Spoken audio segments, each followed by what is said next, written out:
আমি অ্যাডভোকেট চন্দন রায়। আজ আমি আলোচনা করব সম্পত্তি কেনার আগে কি নথি যাচাই করতে হয়। আমার লিগ্যাল সার্ভিসেস চ্যানেলে আপনাদের স্বাগত।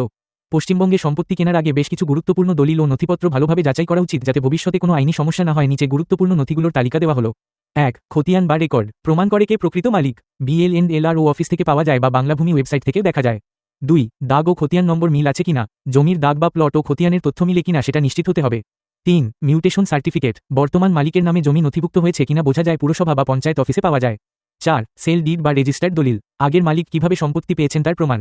রেজিস্ট্রি অফিস থেকে নথিপত্র সংগ্রহ করতে হবে। 5. জমি সরকারি বা জলাজমি কিনা যাচাই। জলাজমি, খাসজমি, দানজমি কিনা সেটা যাচাই করা জরুরি। BLRO বা জেলা ভূমি অফিসে যাচাই করা যায়। 6. এনকামব্রেন্স সার্টিফিকেট জমির উপর কোনো ঋণ, মামলা বা বাধা আছে কিনা বোঝায়। রেজিস্ট্রি অফিস থেকে পাওয়া যায়। 7. ট্যাক্স রিসিট ও মিউটেশন ফি পুরনো ও বর্তমান খাজনা বা হোল্ডিং ট্যাক্স প্রদান করা হয়েছে কিনা। 8. স্যাংশন সাইট প্ল্যান ও বিল্ডিং প্ল্যান যদি নির্মিত সম্পত্তি হয়, পৌরসভা বা গ্রাম পঞ্চায়েত অনুমোদিত কিনা দেখতে হবে। 9. পাওয়ার অফ অ্যাটর্নি যদি প্রয়োগ হয়, যিনি সম্পত্তি বিক্রি করছেন তিনি প্রকৃত মালিকের প্রতিনিধি কিনা যাচাই করতে হবে। আমার লিগ্যাল সার্ভিসেস চ্যানেলটি সাবস্ক্রাইব করুন। ধন্যবাদ।